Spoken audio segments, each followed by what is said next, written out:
Film की कहानी की शुरुआत होती है हमें सुहाना नाम की एक लड़की को दिखाते हैं, जो कि सुहाना एक नेपाल में गई हुई थी। हालांकि उसका कुछ दिन पहले ब्रेकअप हुआ था। उसके बॉयफ्रेंड संतुलन ने उसके साथ चीट किया था। नेपाल में इसलिए गई थी क्योंकि परफॉर्म क्रिएट में वो काम करती हैं और परफॉर्म क्रिएट में वो बहुत अच्छा काम करती है, इसलिए उसके सीनियर उसका प्रमोशन दे देते हैं, जो कि हाई लेवल का प्रमोशन होता है, जो कि IAS ऑफिसर बन जाती है। जो कि उसके फादर भी उसे बहुत खुश होते हैं उसकी प्रमोशन देखकर, और उसका प्रमोशन उसे लंदन में एम्बेसी में इंडियन एम्बेसी में काम करने के लिए भेजा जाता है, जो कि बहुत छोटी उम्र में इतना बड़ी सफलता पाकर काफ़ी खुशी की बात होती है। लेकिन सुहाना इतने बड़े पोस्ट पे पाकर उसके गली के मोहल्ले और लोग सोचते थे कि उसके दादा और पिताजी ने भी उसी के ज़रिए उसे पोस्ट मिला, क्योंकि उसके दादा और परदादा उसके पिताजी ऑलरेडी इसमें पहले काम कर चुके रहते हैं और उसके पिताजी अभी भी उसी में ही काम करते हैं। और ये सब सुनकर कहीं ना कहीं सुहाना को बहुत बुरा लगता है। जब वो लंदन जा रहे थे तो उसकी मम्मी कहती हैं कि एक बार तू अपने बॉयफ्रेंड संतुलन से बात करे, लेकिन सुहाना मना करती है। फिर सुहाना जब अपने गाड़ी में अपने पापा जी के पास बैठती है तो सुहाना अपने पिताजी से पूछती है कि क्या पापा मैं इस पोस्ट के लिए डिजर्व नहीं करती हूँ क्या। तभी उसके पिताजी कहते हैं कि इतनी कम उम्र में इतनी बड़ी सफलता पाना कहीं ना कहीं शक का जरूर संदेह होता है, लोगों को ऐसा लगता है। और ये बात सुनकर कहीं ना कहीं सुहाना को बहुत बुरा लगता है और वो कहती है कि आप टेंशन मत लीजिए, एक दिन आपको भी मुझ पर गर्व होगा और मैं ये पोस्ट डिजर्व करते हैं ये सबको मैं दिखा के ही रहूँगी। और फिर हमें पाकिस्तान में PM को दिखाते हैं, जो कि वो भाषण देते कि भारत के साथ हम दोस्ती का हाथ बढ़ाएंगे, ये हम शांति बनाना चाहते हैं। यहाँ तक कि उन्होंने कहा भारत से जो अभी टेररिस्ट पकड़ा गया उसे हम 15 अगस्त को भारत के हवाले कर देंगे। फिर हम देखते हैं सुहाना जो है लंदन पहुँच जाती है। वहाँ इंडियन एम्बेसी के सलीम नाम का एक आदमी आता है, उनसे मुलाकात करता है, उससे स्वागत करता है और सुहाना से कहता है कि अगर आपको किसी चीज़ की दिक्कत होगी तो आप मुझसे मांग लीजिएगा या फ़ोन कर लीजिए, मैं तुरंत आपके लिए हाजिर ले आऊँगा। और फिर हम देखते हैं सुहाना के वहाँ आने से उसके ऑफिस में कई लोग खुश नहीं होते हैं, क्योंकि जिस पोस्ट पर सुहाना गई थी ऑलरेडी उस पोस्ट के कई सारे दोस्त जो है अपने किसी दोस्त को बुलाना चाह रहे थे, लेकिन और सुहाना जिस पोस्ट पर गई थी वो क्लिनिकल प्रोडक्ट होता है, जो कि कहीं ना कहीं उन लोगों को बुरा लग रहा था कि ये लड़की कैसे आ गई। अब फिर हम देखते हैं कुछ देर बाद उस पार्टी में सभी लोग वहाँ पे गए हुए थे किसी पार्टी में, जहाँ पे हमें देखते हैं सुहाना को, जो कि काफ़ी खूबसूरत लग रही थी। हम सुहाना को और उस पार्टी में हम देखते हैं एक नकुल नाम के लड़के को, जो कि सुहाना को कहीं ना कहीं फ्लर्ट कर रहा था और उससे बातें करने की कोशिश कर रहा था।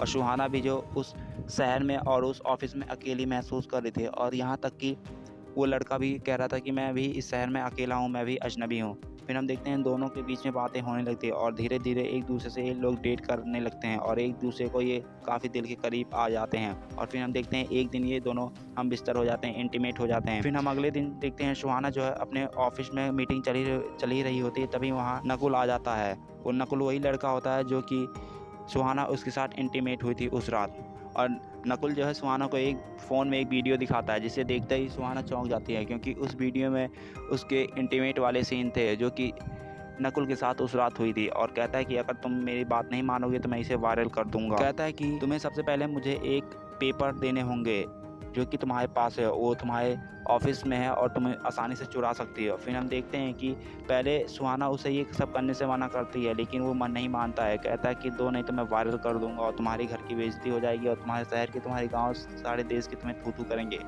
इसलिए अब सुहाना के पास कोई चारा नहीं होता है, इसलिए वो जो दस्तावेज होते हैं उसमें कुछ थोड़ा बहुत एरर करके, मिस्टेक करके उसका कॉपी करके उसे देती है, ताकि नकुल उसकी पूरी जानकारी ना ले पाए। और हम देखते हैं कि वो दस्तावेज देके वो वीडियो सबसे पहले सुहाना मांगती है, फिर दस्तावेज देती है और हम देखते हैं ये दोनों अपना ऑफर डील करके ये लोग चले जाते हैं। लेकिन ये सब होने के बाद कहीं ना कहीं सुहाना काफ़ी परेशान हो रही थी और सलीम भी उसके पास ही था। सलीम ये सब देखता कि सुहाना काफ़ी परेशान हो रही है कई दिनों से, तभी वो सुहाना से बोल ही देता, अगर तुम्हें किसी चीज़ की परेशानी है तो मेरे से बोल दो, मैं सब कुछ सॉल्व कर दूंगा, और कोई ऐसी बात हो तो भी बता दो, मैं किसी से नहीं बताऊँगा। तभी उस पर विश्वास करके कहती है कि मुझे एक आदमी के बारे में पता करवाना है, तुम्हें उसे पता करना है। तभी वो नकुल का पूरा फ़ोटो और उसका नाम और डेट ऑफ बर्थ सब कुछ डाटा उसे देती है। सलीम उसे पता करने लग जाता है और फिर हम देखते हैं कि कुछ दिन पहले उसके पापा का प्रमोशन हुआ था, जो कि हाई लेवल में हुआ था, और वो खुश जाने ही वाली होती है, एयरपोर्ट पर पहुंची ही थी, तभी उसका फ़ोन आता है। कहता है मैं तुम्हारे पास एक लिंक भेजा हूँ, जाके देख लो। और कहीं ना कहीं पता चल जाता है नकुल को जो उसके बारे में सुहाना कहीं ना कहीं पता करवा रही है सलीम के ज़रिए, और उसने जो दस्तावेज दिए वो सारे के सारे फर्जी हैं। और कहता है कि तुम मेरे बारे में ना पता कराओ, तुम दोबारा मेरे बारे में ऐसा गलती मत करना, मेरे बारे में किसी से मत बताना और किसी से भी पता मत लगाओ कि मैं कौन हूँ, कैसा हूँ, मैं तुम्हें खुद ही अपना डाटा बता देता हूँ। तो वो बताता है कि मैं ISIA का एक एजेंट हूँ, जो कि मेरा हुमायूं अकबर है और मैं ISI के लिए काम करता हूँ। अगर तुमने दोबारा ऐसा गलती की तो तुम जान से अपना हाथ धो बैठोगी। और वो कहता है कि मैंने जो तुम्हारे पास फ़ोटो भेजी उसमें जाके देख लो। दरअसल वो फ़ोटो होता है उस दिन का, जब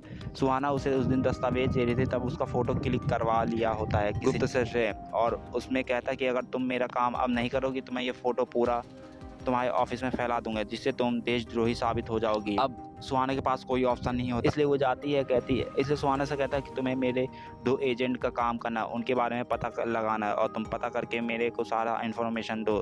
तभी वो इंडिया जाना कैंसिल कर देती है और सबसे पहले जाती है 2 एजेंट का पता लगाने, जो कि उसके ऑफिस में जब एजेंट के बारे में ढूंढ रहे थे तभी वहाँ जैकब आ जाता है। और जैकब को सुहाना के बारे में कहीं ना कहीं शक हो गया था कि यही इन्फॉर्मेशन कहीं ना कहीं लीक कर रही है। जैकब जो है उस ऑफिस का भी एजेंट होता है और वो कहता है कि तुम गलत कर रही हो, जिसके लिए भी कर रही हो बहुत गलत कर रही हो, तुम ऐसा क्यों कर रही हो।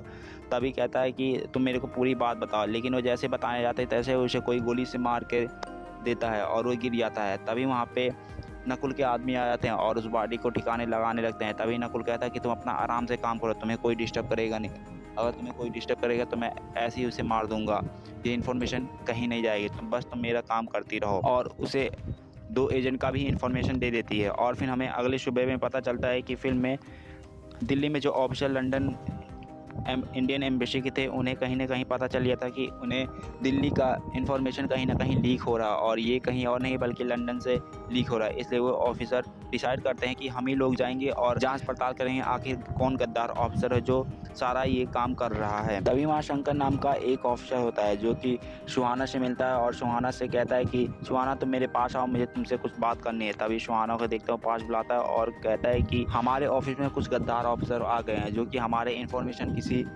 पाकिस्तान को और इंडियन एम्बेसी से बाहर जा रही है, जो कि कहीं ना कहीं हमारे देश के लिए खतरा होगा। इसीलिए तुम्हें अंदर ही अंदर रहकर तुम्हें पता लगाना होगा।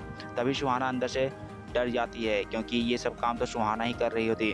तभी उन्हें फुसलाने के बल्कि उन्हें फुसलाते हुए पूछ लेती है प्रकाश सर कि आपको किस पे शक होता है। तभी वो कहता है कि मुझे साइबिन पे शक है, वही कर सकता है। अब हम देखते हैं कि नकुल जो है उसे ब्लैकमेल के जरिए उसे कहता है, फिर नकुल जो है सुहाना से कहता है कि मेरा वीज़ा लगा दो इंडियन एम्बेसी के लिए, तुम आसानी से कर सकते हो, तुम उसी ऑफिस में काम करती हो। हम देखते हैं कि ये आसानी से वीज़ा लगाकर उसे दे देती है और फिर नकुल का पीछा करते करते सुहाना जाती है।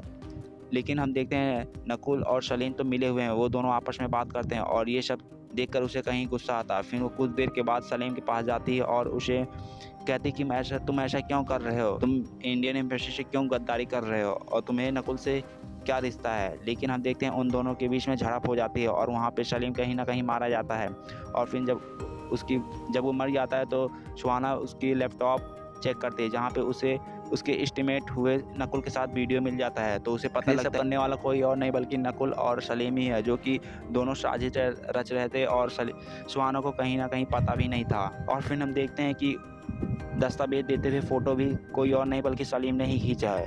अब कहीं ना कहीं धीरे धीरे सब कुछ समझ में आ रहा था सुहाना कि वो किसके जाल में फंस गई है, उसे इतने आसानी से कैसे इतने बड़े पोस्ट पे भेज दिया गया यहाँ इंडियन एम्बेसी में। ये जानबूझकर ही भेजा गया ताकि उसे ब्लैकमेल करके ये सब कराया जा सके आसानी से।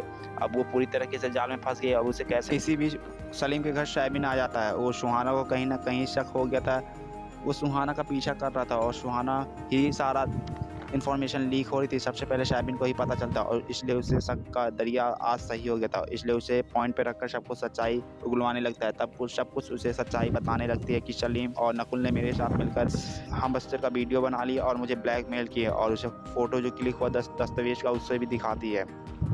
तब ये सब बातें सुनकर कहीं सैयद को कहीं ना कहीं सुहाना पर विश्वास होने लगता है। लेकिन उन दोनों का मेन थीम था नकुल को रोकना, क्योंकि नकुल क्यों भारत गया ये कहीं किसी को नहीं पता था। तभी उन लोगों को पता चलता है नकुल जो है कोई बहुत बड़ा धमाका और बहुत बड़ा काम करने गया है इंडिया में। इसलिए वो सबसे पहले भारत लौटते हैं और भारत लौटते ही वो पता लगाते हैं कि नकुल क्या करने गया है। तो नकुल उन लोगों को कहीं ना कहीं पता चल जाता है नकुल जो है भारत में पाकिस्तान के PM मिनिस्टर आने वाले होते हैं जो कि उनका मर्डर करने जाएगा ताकि भारत और पाकिस्तान में फिर से शांति ना रहे, मतलब हमेशा टकरार रहे और दोस्ती घात कभी ना बढ़े। और ये सारा इल्ज़ाम भारत के ऊपर आ जाएगा कि भारत में जाते ही पाकिस्तान प्रधानमंत्री को मार दिया गया। और फिर हम देखते हैं सबसे पहले सैयद और सुहाना जो है नकुल के लैपटॉप वाईफाई का पता करते हैं और उसी के जरिए उसका लोकेशन ट्रेस करते हैं और देखते हैं कि दूर में बैठे वहाँ पे एक स्नाइपर पे बैठा इंतज़ार कर रहा था। और जैसे ही वहाँ सुहाना पहुँचती है और उन दोनों में फ़ाइट होने लगती है, जो कि अच्छा मौका पाकर सुहाना जो है एक कील उसके गले में घुसेड़ देती है, जो कि वहीं पे मारा जाता है नकुल। अभी तक जो भी रिकॉर्ड था वो नकुल के वाईफाई और लैपटॉप में था, इसलिए प्रकाश और भी जो भी उसके नकुल के हिरासत में जो भी गैंग थे वो सारे पकड़े जाते हैं और वो गिरफ्तार हो जाते हैं और ये मूवी यहीं पे ख़त्म हो जाती है गाइस। दोस्तों, अगर ये वीडियो आपको ज़रा सा भी पसंद आए तो एक लाइक और सब्सक्राइब कीजिएगा guys. Thank you guys, bye bye, see you again guys.